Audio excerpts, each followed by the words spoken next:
আচ্ছা, একাদশ শ্রেণীর প্রথম সেমিস্টারে যারা ভর্তি হয়েছো বা ভর্তি হওয়ার যারা এখনও পর্যন্ত ভর্তি হওনি, পলিটিক্যাল সায়েন্স সাবজেক্টটা কী তা নিয়ে জানতে চাইছো, প্রথম ক্লাসের ভিডিওটা দেখো। পলিটিক্যাল সায়েন্সের যে প্রথম ক্লাস, রাষ্ট্রবিজ্ঞানের যে বিবর্তন বা বিষয়বস্তু কিভাবে বিবর্তন হয়েছে সেটা আমি পরিষ্কার করে ব্যাখ্যা করেছি। সেটা থেকে প্রথমে ভিডিওটা দেখো, ফার্স্ট চ্যাপ্টার ভিডিওটা দেখো। ভিডিওটা দেখার পরে সাবজেক্টে নোটস দেওয়া আছে, একদম প্রিন্টেড ডিজিটাল নোটস। তো নোটসটা ভালো করে ফলো করো, নোটসটা দেখো, নোটসের ভিডিও আছে।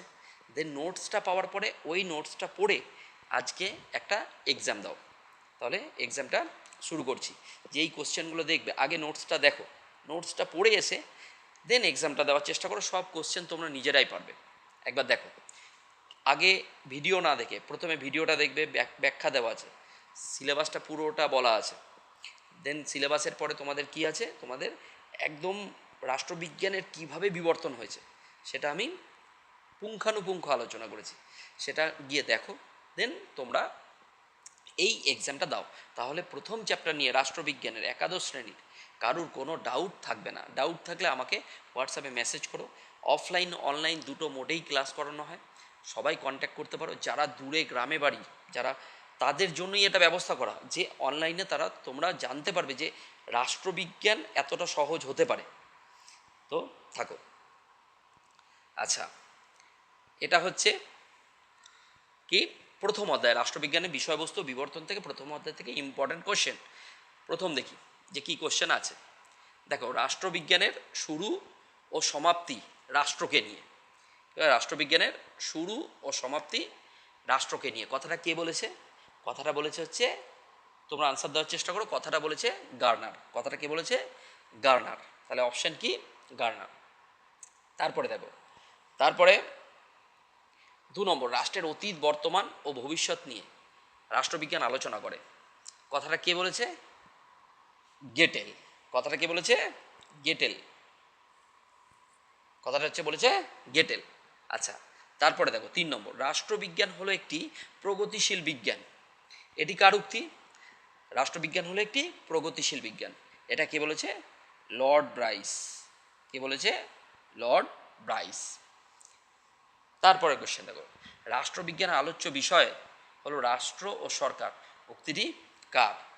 উক্তিটি হচ্ছে রাষ্ট্র সরকার। আলোচ্য বিষয়টি, উক্তিটি হচ্ছে গিলক্রাইস্ট। Option A. তাহলে এই 4টে কোশ্চেন হয়ে গেল। এরপরে নেক্সট দেখো, রাষ্ট্রবিজ্ঞান হলো শ্রেষ্ঠ বিজ্ঞান। এই উক্তিগুলো ভালো করে মুখস্থ রাখবে। এই উক্তি থেকে 2টো কোশ্চেন চলে আসবে, ঠিক আছে? প্রথম চ্যাপ্টারে একটু কিছু উক্তি আছে, তাই মেন মেন উক্তিগুলোকে নেওয়া হয়েছে। দেখো, রাষ্ট্রবিজ্ঞান হলো শ্রেষ্ঠ বিজ্ঞান। কে বলেছেন রাষ্ট্রবিজ্ঞান হলো শ্রেষ্ঠ বিজ্ঞান? এটা কে বলেছে? অ্যারিস্টটল। এটা কে বলেছে? অ্যারিস্টটল। রাষ্ট্রবিজ্ঞান হলো শ্রেষ্ঠ বিজ্ঞান। তারপরে, মানুষ হলো রাজনৈতিক প্রাণী বা রাজনৈতিক জীব। Man is a political animal. এটাও কে বলেছে? এটাও বলেছে হচ্ছে অ্যারিস্টটল। অ্যারিস্টটলকে কি বলা হয়? রাষ্ট্রবিজ্ঞানের জনক। তা রাষ্ট্রবিজ্ঞানের জনক কে? অ্যারিস্টটল। রাষ্ট্রবিজ্ঞানের জনক। রাষ্ট্রবিজ্ঞানের জনক হলো কে? অ্যারিস্টটল। একদম ভুলবে না। অ্যারিস্টটলের লেখা গ্রন্থটির নাম কি? The politics. ঠিক আছে? সেই প্রাচীন গ্রিসের গল্প বলে এসছি। ভিডিওটা দেখো, প্রথম ভিডিওটা যেয়ে দেখে নাও। আচ্ছা, তারপরে 7 নম্বর কোশ্চেন দেখো, রাষ্ট্রবিজ্ঞান হলো রাষ্ট্র বিষয়ক জ্ঞান। এটা কে বলেছে? ব্লুমসলি। এটা কে বলেছে? এটা বয়লয় হস্য হবে, ব্লুমসলি। এটা কে বলেছে? ব্লুমসলি। তারপরে, যেখানেই দ্বন্দ্ব সেখানেই রাজনীতি। কে বলেছে? যেখানেই দ্বন্দ্ব সেখানেই রাজনীতি। এটা বলেছে হচ্ছে, তোমরা বলো, দেখে নেবে, ওয়াজবি। একদম, এটা কে বলেছে? ওয়াজবি। তাহলে আমাদের আরও 4টে কোশ্চেন হয়ে গেল। 8টা, টোটাল 8টা কোশ্চেন আমরা জানলাম। এরপরে দেখো, রাষ্ট্রবিজ্ঞান হলো মূল্যের কর্তৃত্ব সম্পন্ন বরাদ্দের পাঠ। একদম, আমরা রাজনীতি সেই সংজ্ঞা পড়েছিলাম। রাজনীতি হলো মূল্যের কর্তৃত্ব সম্পন্ন বন্টন বা বরাদ্দ। কে বলেছে? ডেভিড স্টন। কে বলেছে? ডেভিড স্টন। এ দেখো, কে বলেছে? ডেভিড স্টন। একদম। তারপরে 10 নম্বর, রাজনীতি একটি সার্বিক কার্যকলাপ। রাজনীতি একটি সার্বিক কার্যকলাপ। তাহলে কে বলেছে এটা? এটা হচ্ছে অ্যালান বল। এটা কে বলেছে? Alan Ball. তারপরে রাজনৈতিক দলগুলি ক্ষমতার দুর্গে বাস করতে চায়, কে বলেছে? রাজনৈতিক দলগুলি ক্ষমতার দুর্গে আমার নোটসে আছে, দেখে নেবে, ভালো করে দেখবে। Max Weber. কে বলেছে? Max Weber. তারপরে রাষ্ট্রবিজ্ঞান হলো সমাজের প্রভাব ও প্রভাবশালীদের সম্পর্কে আলোচনা, এটাকে বলেছে সমাজের প্রভাব ও প্রভাবশালীদের নিয়ে আলোচনা, এটা বলেছে হচ্ছে হ্যারল্ড ল্যাসওয়েল। এটা কি বলেছে? ল্যাসওয়েল। তাহলে আমরা এটা জানলাম। এরপরের কোশ্চেনগুলো দেখি কি আছে। দেখো, বলছে রাষ্ট্র শ্রেণী শোষণের যন্ত্র, এটা কার মত?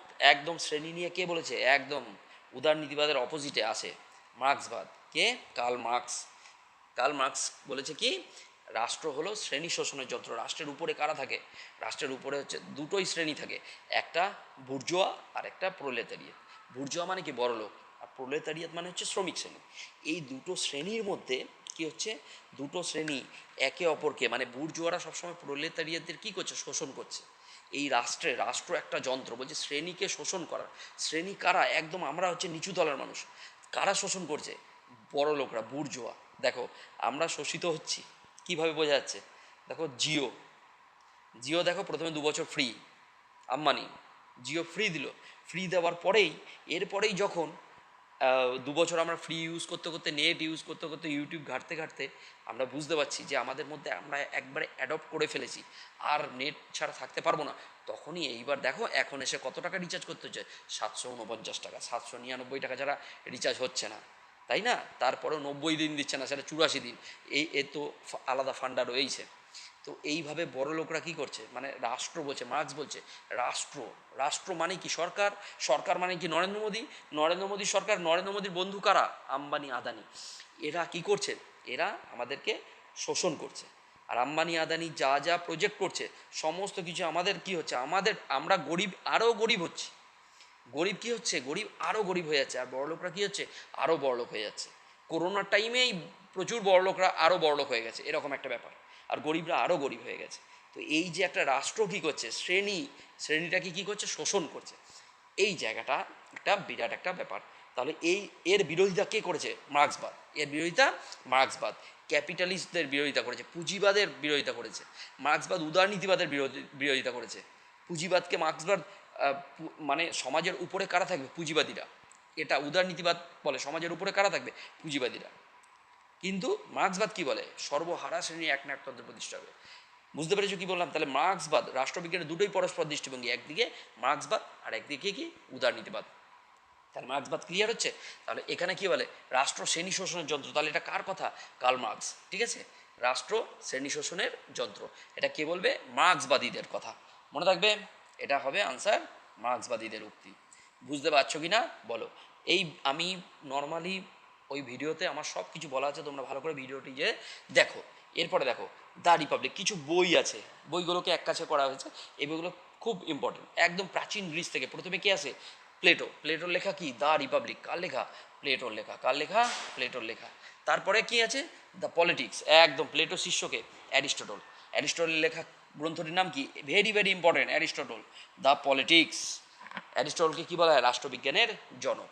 তারপরে দ্য সিটি অফ গড গ্রন্থটির লেখককে? গ্রিকের পরে কি আসে? রোমান সাম্রাজ্য। রোমান সাম্রাজ্যের পরেই মধ্যযুগ। মধ্যযুগে কে আসে? মধ্যযুগের তাত্ত্বিকারা saint Thomas Aquinas, saint Augustine, পাডুয়ার মার্সিলিও, এরা ঐশ্বরিক মতবাদে বিশ্বাসী। তো এই রকম এই সিটি অফ গড মানে কি বলছে? গড। সিটি কে তৈরি করেছে? গড। এখানে বলা আছে, ব্যাখ্যা দেওয়া আছে। সিটি অফ গড কার লেখা? Saint Augustine. Saint Augustine. ঠিক আছে, সেন্ট অগাস্টাইন লেখা সিটি অফ গড। এরপরে আবার দেখা যাক কি আছে। দেখো, দ্য প্রিন্স, একদম ফেমাস বই, দ্য প্রিন্স। মধ্যযুগে কি হচ্ছে? মধ্যযুগে চার পোপের মধ্যে কি চলছে? দ্বন্দ্ব। মধ্যযুগ শুরু হওয়াতে চার পোপের মধ্যে নয়। পোপ একদিকে, পোপ চার্চ মানেই তো পোপ। একদিকে ইউরোপে তো খ্রিস্টান ধর্ম, তাই পোপদের প্রতিপত্তি বাড়লো। খ্রিস্টান ধর্মের রাইজ হওয়াতে কি হচ্ছে? পোপের প্রতিপত্তি বাড়ছে। অন্যদিকে এই দিক থেকে রাজা দেখছে, রাজাও পোপের কাছে যাচ্ছে। তখন পোপ নিজেকে কি মনে করতে শুরু? মানুষরাও আসছে, রাজাও আসছে, তাহলে আমরা ক্ষমতাবান, অ্যাকচুয়াল পুরো ক্ষমতাটাই আমি, দেশও চালাতে পারবো, এরকম একটা পোপদের একটা শুরু হয়ে গেল। তো পোপতন্ত্র, পোপদের ক্ষমতা বাড়তে শুরু করলো। দিয়ে একটা শক্তিশালী রাজা এলো, পোপের আর রাজার মধ্যে দ্বন্দ্ব। গোটা মধ্যযুগে ইউরোপে 476 থেকে শুরু করে একদম 1400, মানে ওই 1400 সাল অবধি, 1476 70 এরকম টাইম পিরিয়ড, এই হাজার বছর ধরে ইউরোপের মধ্যযুগে কি চলেছে, একটা অন্ধকারাচ্ছন্ন যুগ বলা হয়। মানে ওই টাইমে কোনো রাষ্ট্রবিজ্ঞানে কোনো তত্ত্ব গড়ে ওঠেনি। বুঝতে পারছো কি বলতে চাইছি? তার মানে কি হচ্ছে, মধ্যযুগের তাত্ত্বিকরা দেখো, মধ্যযুগে কি চলেছে, রাজার পোপের মধ্যে দ্বন্দ্ব, পোপতন্ত্র বিরাট একটা প্রাধান্য সৃষ্টি করেছে। সেই মধ্যযুগ থেকে রাষ্ট্রবিজ্ঞানকে বুঝতে গেলে এই টাইম পিরিয়ডটা বুঝতে হবে। মধ্যযুগ থেকে আধুনিক যুগে উত্তরণ হচ্ছে, সেই টাইমে জন্ম নেয় ইতালির ফ্লোরেন্স নগরীতে কে, ম্যাকিয়াভেলি। ম্যাকিয়াভেলির লেখা গ্রন্থটার নাম কি, দ্য প্রিন্স। দেখো কোশ্চেনটা দেখো, তোমাদের very very important question. Machiavelli the Prince গ্রন্থটি কার লেখা, ম্যাকিয়াভেলি লেখা। দ্য প্রিন্স গ্রন্থটি কার লেখা, ম্যাকিয়াভেলি। ম্যাকিয়াভেলি দ্য প্রিন্স গ্রন্থে প্রথম রাষ্ট্র কথাটি ব্যবহার করে, প্রথম রাষ্ট্র, এই রাষ্ট্র কথাটা এর আগে ছিল না। রাষ্ট্র কথাটি প্রথম কে ব্যবহার করে, ম্যাকিয়াভেলি। মনে থাকবে, একদম ভেরি ভেরি ইম্পর্টেন্ট কোশ্চেন। এই কোশ্চেনটা আসেই, একদম স্টার মার্ক দিয়ে রাখতো। রাষ্ট্র কথাটি দ্য প্রিন্স গ্রন্থের কথা আসবেই রাষ্ট্রবিজ্ঞানে। তাহলে ইউরোপ দেখো আধুনিক যুগে প্রবেশ করছে এই টাইমে। কত সালে প্রিন্স গ্রন্থটি লেখা, 1513, 1513। বুঝতে পারছো? এরপরে দেখো, এরপরে চলে এসো যে লেভিয়াথান গ্রন্থটি কার লেখা। দেখো লেভিয়াথান কথাটার অর্থ কি, বিরাট বড় সামুদ্রিক জীব। তা লেভিয়াথান গ্রন্থটি কার লেখা, এটা তারপরে ম্যাকিয়াভেলির পরে রাষ্ট্রবিজ্ঞানে কে আসে, হবস, লক, রুশো। তো ম্যাকিয়াভেলি রাজতন্ত্রকে সাপোর্ট করে। ম্যাকিয়াভেলি এসে কি বলছে, পোপ আর রাজার মধ্যে দ্বন্দ্বকে কি করলো, মিটিয়ে দিল।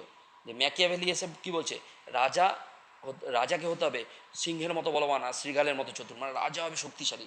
রাজা যদি শক্তিশালী হয় তাহলে সেই রাজার শাসন কার্যে পোপ কখনোই হস্তক্ষেপ করবে না। আমাদের এখানে এক্সাম্পল দিয়েছিলাম কিংজমের, নর্থ কোরিয়ার কিংজমের শাসন কার্যে পোপ যে বলবে না না স্যার এটা আপনি ঠিক করছেন না, তাহলে পোপেরই মুন্ডু উড়িয়ে দেবে। বুঝতে পেরেছো কি বললাম? তাহলে ইউরোপের ঠিক আধুনিক যুগ ঢুকছে, ওই টাইমে শিল্পের বিকাশ হচ্ছে, ওই টাইমে ম্যাকিয়াভেলি জন্মায়। ম্যাকিয়াভেলির পরে হবস এসে কি করে, রাজতন্ত্রকে সাপোর্ট করে। এরা কি করে, রাজতন্ত্রকে। তাহলে আইনগত সার্বভৌমিকতার জনককে, এটা হচ্ছে আইনগত সার্বভৌমিকতার জনক হচ্ছে হবস। আর হবসের লেখা বইটার নাম লেভিয়াথান। তাহলে দেখো অপশানে কি আছে, হবস কোথায়, এই যে হবস। তাহলে টমাস হবস হচ্ছে কি, লেভিয়াথান। লেভিয়াথান মানে বিরাট বড় সামুদ্রিক জীব। লেভিয়াথান রাজার ক্ষমতাকে সাপোর্ট করে, যে রাজা সার্বভৌম ক্ষমতা কার থাকবে, রাজার থাকবে। রাজা, ওই রাজাকে কেউ আর সরাতে পারবে না, চরম সার্বভৌম ক্ষমতা থাকবে। কে বলেছে, টমাস হবস। মনে থাকবে কথাটা কি বললাম? এরপরে চলে এসো 19 নম্বর, two treatises of government, very very important গ্রন্থ। টু ট্রিটিজেস অফ গভর্নমেন্ট কে, জন লক। হবসের পরে কি আসে, জন লক। জন লক এসে বলছে প্রকৃতির রাজ্যে যখন মানুষ ছিল তখন মানুষের মধ্যে কি ছিল, হিংসা বিভেদ কিচ্ছু ছিল না, একসাথে থাকতো, গুহায় দলবদ্ধভাবে থাকতো। ঠিক তারপরেই যখন মানুষের মধ্যে ব্যক্তিগত সম্পত্তি এলো তখন মানুষের মধ্যে হিংসা বিভেদ, জোরজার মুলুকতা শুরু হলো, দ্বন্দ্ব শুরু হলো সম্পত্তি নিয়ে। সম্পদের সেই দ্বন্দ্ব মেটাতে কী করলো, দ্বন্দ্ব মেটানোর জন্য মানুষ নিজেদের মধ্যে চুক্তি করলো, দুটো চুক্তি। একটা সবাই মিলে একজনকে শাসক করলো, মানে সার্বভৌম ক্ষমতা দিল। আর একটা করলো কি, আর একটা করলো রাজার সাথে, আর একটা সরকারের সাথে। অ্যাকচুয়ালি সরকারের সাথে মানুষ জনগণ চুক্তি করলো যে তুমি যদি আমাদের জীবন স্বাধীনতা সম্পত্তি, জীবন স্বাধীনতা সম্পত্তি রক্ষা করতে না পারো তাহলে তোমাকে আমরা কি করব, অপসারণ করে দেবো। ঠিক, ঠিক আজকে যেমন আমাদের মমতা ব্যানার্জি যদি লক্ষ্মীর ভাণ্ডারে টাকা না দেয়, মায়েরা কী করবে, পরে আর ভোট দেবে না, তাহলে মমতা ব্যানার্জিকে সরিয়ে অন্য কাউকে আনবে। এটা হচ্ছে ব্যাপার। যাই হোক, এটা যোগ। তো সেখানে দাঁড়িয়ে জন লক কী বলো, উদার নীতিবাদের জনক। জন লক এসে উদার নীতিবাদ, রাষ্ট্রবিজ্ঞানে গণতন্ত্র নিয়ে এলো।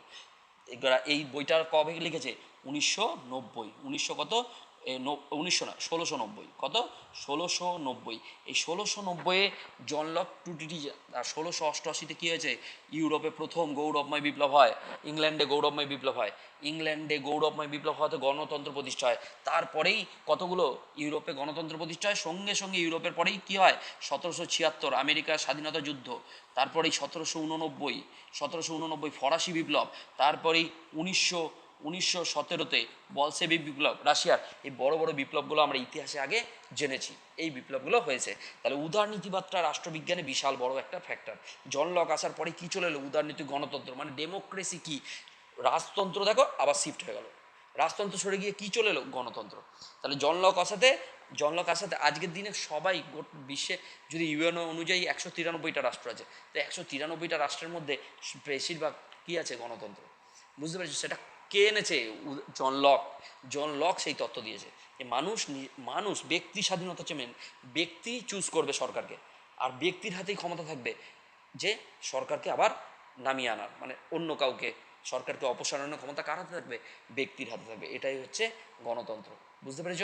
তাহলে গণতন্ত্রকে এই ধারণা নিয়ে এলো প্রথম, আমাদের উদারনৈতিক গণতন্ত্রের ধারণা নিয়ে এলো জন লক। বুঝতে পেরেছো কি বললাম? তাহলে জন লক প্রথম দিকে বলে আমি এত কথা বলছি, তাহলে সুবিধা হবে তোমাদের। টু ট্রিটিজেস অফ, এটা জাস্ট প্র্যাকটিস সেট।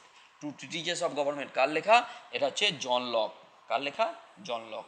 ব্যাস, এরপরে চলে এসো যে বিখ্যাত সোশ্যাল কন্ট্রাক্ট কার লেখা? রুশো। সাধারণ ইচ্ছার কথা বলে। রুশো কার ইচ্ছা কথা বলে? সাধারণ ইচ্ছা। সাধারণ ইচ্ছা তত্ত্বের জনক কে? রুশো। সাধারণ ইচ্ছা তত্ত্বের জনক হচ্ছে রুশো। একদম ভেরি ভেরি ইম্পর্টেন্ট কোশ্চেন, মনে রাখবে। আর জনগণের সার্বভৌমিকতার জনক কাকে বলা হয়? রুশোকে। এগুলো পরে দেখবে, সব কোশ্চেনগুলো আছে, পরে আবার দেখবে কোশ্চেনগুলো আছে। এবারে চলে এসো দাস ক্যাপিটাল কার লেখা? সেই কার্ল মার্কস। দাস ক্যাপিটাল কার লেখা? আর মার্কসের বিষয়ে বলছি না, তোমরা বুঝে আগেই শুনে নিয়েছো। তো কার্ল মার্কস কী লেখে? দাস ক্যাপিটাল। তারপরে কি আছে? Communist manifesto, very very important গ্রন্থ। 1848 এই সালে কমিউনিস্ট ম্যানিফেস্টো। মার্কসের সাথে মার্কসের শিষ্য এঙ্গেলস, মার্কস ও এঙ্গেলস কী লেখে? Communist manifesto. মার্কস ও এঙ্গেলস কমিউনিস্ট ম্যানিফেস্টো। তারপরে দ্য পলিটিক্যাল ম্যান গ্রন্থটি লেখককে? লিপসেট। পলিটিক্যাল ম্যান কার লেখা? লিপসেট। তারপর ওয়েলথ অফ নেশনস, এই বইটাও বিখ্যাত বই। 1776 সালে যখন উদারনীতিবাদ ইউরোপে ছড়িয়ে পড়ে, তখন আসে ফাদার অফ ইকোনমিক্স বলা হয় কাকে? আমাদের এই অ্যাডাম স্মিথকে। তো Adam Smith wealth of nation লিখে পুঁজিবাদকে সাপোর্ট করে। বলছে বিজনেসম্যান, একদিকে ধরো ইউরোপে বিজনেসম্যান আছে আর শ্রমিকরা আছে, তো বিজনেসম্যান আর শ্রমিকদের মধ্যে কোনো ব্যারিয়ার থাকবে না, মানে সরকার হস্তক্ষেপ করবে না। তাহলে বিজনেসম্যানের কাকে দরকার? শ্রমিকদের দরকার উৎপাদনের জন্য, আর শ্রমিকদেরও টাকা দরকার যে কাজ করবে। তো বিজনেসম্যানরা ওদেরকে টাকা দিতে পারবে, তাহলে মধ্যেখানে সরকার কোনো হস্তক্ষেপ করবে না। এইভাবে ক্যাপিটালিজম আসে। ক্যাপিটালিজম যখনই 1776 পর ক্যাপিটালিজম শুরু হয়ে যায়, ঠিক যখনই 1800 সাল আসে, তারপরেই যন্ত্রের আবিষ্কার শুরু হয়ে যায়। একটা যন্ত্র, এটা ক্যাপিটালিজম এসেছিল, পুঁজিবাদ এসেছিল একটাই শর্তে, যে শ্রমিকরাও উপকারিতা হবে আর মালিকরাও উপকারী হবে। কিন্তু এখন পুঁজিবাদীরা দেখলো যে একটা যন্ত্রের সাহায্যে 100 জন কাজ করতে পারছে। তাহলে একটা যন্ত্রের সাহায্যে 100 জন যদি, মানে 100টা প্রোডাকশন হচ্ছে, কাজ করতে পারছে না, একটা যন্ত্র 100 জনের কাজ খেয়ে নিচ্ছে। মানে 100 জন যে কাজটা করতো, একটা যন্ত্র সঙ্গে সঙ্গে কাজটা করে দিচ্ছে, তাহলে প্রোডাকশন বেশি হয়ে যাচ্ছে। তাহলে কী হলো? আস্তে আস্তে দেখা গেল যে গরিব আরও গরিব হতে শুরু করলো, কাজ চলে যাচ্ছে সবার যন্ত্রের আবিষ্কারের ফলে। তো একটা রেভলিউশন চলে এসেছিলো। যখনই কোনো নতুন জিনিস আবিষ্কার হয়, তখন একটা রেভলিউশন আসে। যখন কম্পিউটার প্রথম আসে, তখন মনে হচ্ছে কম্পিউটার সবার কাজ খেয়ে নেবে, এরকম একটা। এখন এআই এসছে, এআইও বলবে যে সবার কাজ এখন চলে যাবে, কিন্তু আস্তে আস্তে মানুষের কিন্তু প্রয়োজন পড়বেই। সেই এআইকে চালানোর জন্য মানুষের প্রয়োজন পড়বে, ওটাও আস্তে আস্তে আমরা অ্যাডপ্ট করে ফেলবো। তাই চিন্তার কোনো কারণ নেই। এইটা ইউরোপে যখন যন্ত্রের আবিষ্কার হলো, তখন অনেক গরিব হয়ে গেছিলো, গরিবরা আরও গরিব হয়ে যাচ্ছিলো, সবার কাজ চলে যাচ্ছিলো। সেই জন্য কার্ল মার্কস নিয়ে আসে কি? সমাজতন্ত্র, কমিউনিজম। কার্ল মার্কস ওই দুর্দশা থেকে, তাহলে উদারনীতিবাদের বিরুদ্ধে কে আসে? কার্ল মার্ক্সবাদ নিয়ে আসে। বুঝতে পারছো? তাহলে মার্কস ও এঙ্গেলস। এরপরে ওয়েলথ অফ নেশন বইটা কে লেখে? Adam Smith. কে লেখে? Adam Smith. Very very important বই। এবারে চলে এসো, এরপরে দেখা যাক কী কোশ্চেন আছে। এই যে দেখো, মডার্ন ডেমোক্রেসি হবে, স্পেলিংটা ভুল আছে, এটা কি হবে? মডার্ন ডেমোক্রেসি হবে। মডার্ন ডেমোক্রেসি গ্রন্থটি রচয়িতাকে? মডার্ন ডেমোক্রেসি হচ্ছে লর্ড ব্রাইস। কে লেখা? Lord Bryce. তারপরে কোশ্চেন চলে এসো, পাবলিক ওপিনিয়ন, এটা কার লেখা? পাবলিক ওপিনিয়ন, এটা হচ্ছে ওয়াল্টার লিপম্যান। আচ্ছা, এটা একজন মার্কিন সাংবাদিক, ওয়াল্টার লিপম্যান। হ্যাঁ, পাবলিক ওপিনিয়ন। তারপরে এই গ্রামার অফ পলিটিক্স, এই বইগুলো মনে রাখলেই হবে। এটা কার লেখা? এই গ্রামার অফ পলিটিক্স, এই গ্রন্থটি ল্যাস্কির লেখা। এই গ্রন্থটি কার লেখা? ল্যাস্কি। দ্য পলিটিক্যাল সিস্টেম, একদম, এই গ্রন্থটি কার লেখা? ডেভিড স্টন, আচরণবাদের প্রবক্তা। এইগুলো আমাদের মনে রাখলেই হবে। এবারে চলে এসো, এইবারে রাষ্ট্রবিজ্ঞানের জনক, ফাদার অফ পলিটিক্যাল সায়েন্স কাকে বলা হয়? আমরা ভালো করেই জানি, রাষ্ট্রবিজ্ঞানের জনক অ্যারিস্টটল। আর বারবার বলার কিছু নেই, এটা আমরা জানি। অ্যারিস্টটলের লেখা গ্রন্থটার নাম কি? The politics. প্রত্যেকবার যখন পড়বে, তখন একটার সাথে আরেকটা লিঙ্ক করবে, তাহলে এমনি পেরে যাবে। তারপরে রাষ্ট্রবিজ্ঞান, পলিটিক্যাল সায়েন্স শব্দটির প্রথম প্রয়োগ কবে ঘটে? 1701 সালে। কে ঘটায়? লিবনিজ।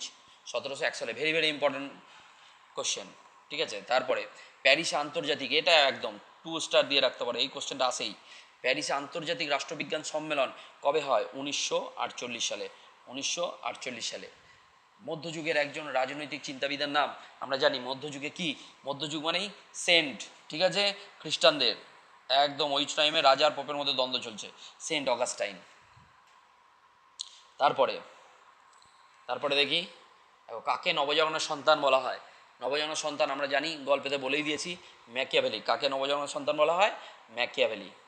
কাকে বলা হয়? ম্যাকিয়াভেলি। ম্যাকিয়াভেলি লেখা গ্রন্থটা আবার মনে করো, ম্যাকিয়াভেলি লেখা গ্রন্থটার নাম কি? The Prince. কত সালে? 1513। আর ওই গ্রন্থেই প্রথম রাষ্ট্র কথাটি উদ্ভব হয়। তারপরে তারপরে এসো, কোশ্চেনটা দেখা যাচ্ছে না, হ্যাঁ, রাষ্ট্র, স্টেট। স্টেট কথাটি প্রথম, রাষ্ট্র কথাটি প্রথম কে ব্যবহার করে? ম্যাকিয়াভেলি ব্যবহার করে। ম্যাকিয়াভেলি রাষ্ট্র কথাটি ব্যবহার করে কোন গ্রন্থে? দ্য প্রিন্স গ্রন্থে। ঠিক আছে, ভেরি ভেরি ইম্পর্টেন্ট, এটা আসেই, ভেরি ভেরি ইম্পর্টেন্ট। উদারনীতিবাদের জনককে আমরা ভালো করে জানি। উদারনীতিবাদের জনককে, কোশ্চেনটা দেখতে পাচ্ছ না, দেখো, উদারনীতিবাদের জনক হচ্ছে জন লক। আমরা পড়েছি, আগেই জেনেছি, উদারনীতিবাদের জনক হচ্ছে জন লক। এরপরে আধুনিক উদারনীতিবাদের প্রবক্তাকে? জে.এস. মিল। আধুনিক উদারনীতিবাদের প্রবক্তা হচ্ছে জে.এস. মিল, একদম। আচ্ছা, এরপরে দেখি আমরা, আর একটু ছোটো করে দিই তাহলে বুঝতে পারবে। আচ্ছা, আচরণবাদের বৌদ্ধিক ধর্মপিতা কাকে বলা হয়? Charles Merriam. কাকে বলা হয়? Charles Merriam. গ। আচরণবাদ এলো 1900 সালের পরেই। রাষ্ট্রবিজ্ঞানের আলোচনা কীরকম? বিজ্ঞান ভিত্তিক আলোচনা শুরু হলো। তখনই কে এলো? একটা আচরণবাদ এলো, যে রাষ্ট্রবিজ্ঞানকে এবার তত্ত্ব গবেষণার উপর বেশি গুরুত্ব দেওয়া হবে, রাজনীতির সাথে যুক্ত ব্যক্তিবর্গের আচরণ নিয়ে আলোচনা হবে। এগুলো কে শুরু করলো? আচরণবাদের বৌদ্ধিক ধর্মপিতা চার্লস মেরিয়াম। এছাড়া দুটো গ্রন্থ লেখে, গ্রাহাম ওয়ালাস আর Arthur Bentley, human nature in politics আর দ্য প্রসেস অফ গভর্নমেন্ট। ঠিক আছে। আচ্ছা, তারপরে চরম সার্বভৌমিকতা তত্ত্বের প্রবক্তাকে বলেছিলাম টমাস হবস। চরম সার্বভৌমিকতা, রাজাকে চরম ক্ষমতা দিয়ে দেবে। আচ্ছা, জনগণের সার্বভৌমিকতা তত্ত্বের জনককে? রুসো। জনগণ, সোশ্যাল কন্ট্রাক্ট, রুসোর বইটার নাম কি? Social contract. সাধারণ ইচ্ছা তত্ত্বের জনক? জেনারেল উইল, একদম, এটা হচ্ছে রুসো। রুসো থেকে একটা কোশ্চেন চলে আসে, Rousseau. Hobbes law of Rousseau আমরা পড়িয়ে গেছি, ভালো করে তোমরা দেখবে, ভিডিওটা দেখবে। আচ্ছা, এবার দেখো, উপযোগিতাবাদের প্রবক্তাকে? উপযোগিতাবাদের প্রবক্তা হচ্ছে তোমার জেরেমি বেনথাম। উপযোগিতাবাদের প্রবক্তা হচ্ছে জেরেমি বেনথাম। তারপরে সার্বভৌমিকতার জনককে? একদম, সার্বভৌমিকতার জনক হচ্ছে যা বোদা, জিন বোদিন, যা বোদা। বোদা বলবে না, sovereignty is supreme power of the state over citizens and subjects understand by law. সার্বভৌমিকতা হলো রাষ্ট্র এবং প্রজাদের ওপর প্রযুক্ত এমন একটা রাষ্ট্রের চরম এবং চূড়ান্ত ক্ষমতা, ঠিক আছে, যা আইনের দ্বারাও কি অনিয়ন্ত্রিত, আন্ডারস্ট্যান্ড বাই ল। এটা কে বলছে? বোদা বলছে। বোদাকে কি বলা হয়? সার্বভৌমিকতার জনক। আচ্ছা, তারপরে হিতবাদী তত্ত্বের মূল কথা কি? হিতবাদী তত্ত্বের মূল কথা সর্বাধিক মানুষের সর্বাধিক সংখ্যক সুখ। সর্বাধিক মানুষের সর্বাধিক সংখ্যক সুখ। মার্কিন রাষ্ট্রবিজ্ঞান সংঘ, এটাও ভেরি ভেরি ইম্পর্টেন্ট কোশ্চেন। মার্কিন রাষ্ট্রবিজ্ঞান সংঘ কবে গড়ে? 1903 সালে। আচ্ছা, তারপরে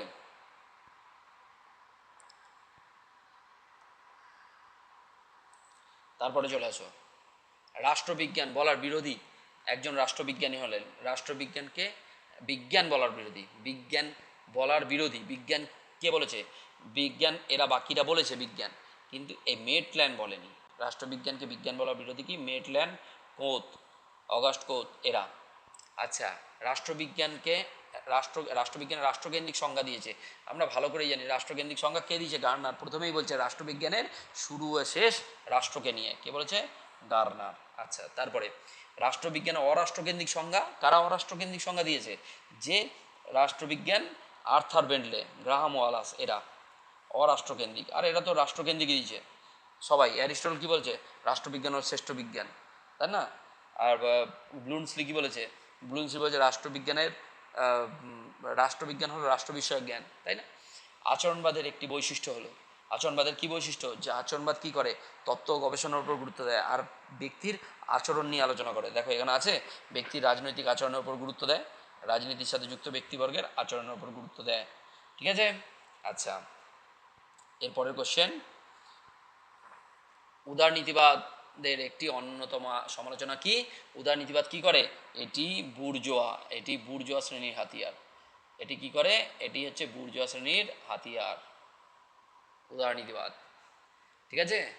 আচ্ছা, তারপরে রাষ্ট্রবিজ্ঞান পাঠের দুটি পরস্পর দৃষ্টিভঙ্গি একদম আমরা জানি, উদারনীতিবাদ একদিকে জন লগানে, আর মার্ক্সবাদ কার্ল মার্ক্স। এই দুটোই পরবর্তীকালে যখন এইচএসে যাব থার্ড সেমিস্টারে তখন ঠান্ডা লড়াই পড়বো, এই দুটো মতাদর্শের মধ্যেই লড়াই হবে। এখন ঠান্ডা লড়াই ভিডিও দেখলে দেখতে পাবে, একদিকে উদারনীতিবাদ, আমেরিকা হচ্ছে উদারনীতিবাদ, আর একদিকে মার্ক্সবাদ, সোশ্যালিজম, সেটা হচ্ছে রাশিয়া। দুজনের মধ্যে ঠান্ডা লড়াই চলবে 1945 থেকে একদম শুরু করে 1991 পর্যন্ত।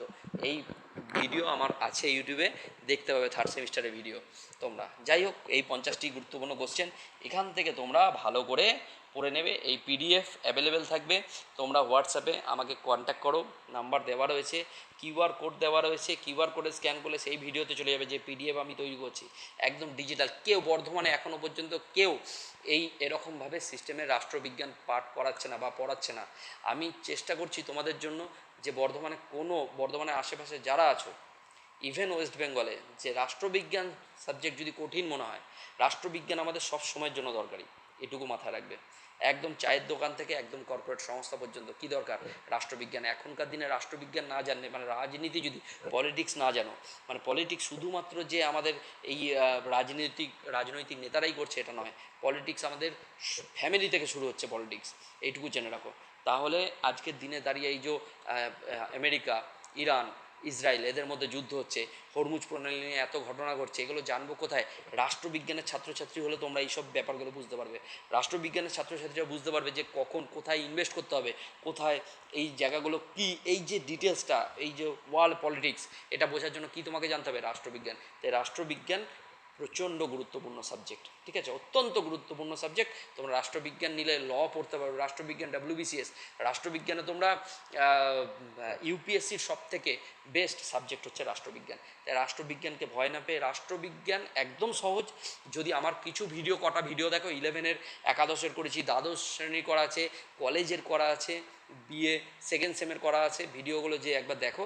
রাষ্ট্রবিজ্ঞান আমি গ্যারেন্টি দিচ্ছি, রাষ্ট্রবিজ্ঞানের মতো সব সাবজেক্ট নেই। তাই তোমরা একদম রাষ্ট্রবিজ্ঞানের সাথে থাকো। রাষ্ট্রবিজ্ঞান সাবজেক্টটা, পলিটিক্যাল সায়েন্স হচ্ছে 11-12-এর সব থেকে 12-এর স্কোরিং সাবজেক্ট, আর পরিধি খুব কম, কোশ্চেন খুব কম হয়। তাই একদম ভয় পেও না, অন্যান্য সাবজেক্টে অনেক বেশি পড়তে হবে, কিন্তু রাষ্ট্রবিজ্ঞানে গুটি কয়েক কোশ্চেন করলেই হয়ে যাবে, পরিধি অনেক কম। তো সেখানে প্রথম যেহেতু আসছে, তাই রাষ্ট্রবিজ্ঞান আমার কিছু ভিডিও দেখো, যদি ডাউট থাকে আমাকে অবশ্যই কোশ্চেন করো। ঠিক আছে, আজকের মতো এইটুকুই।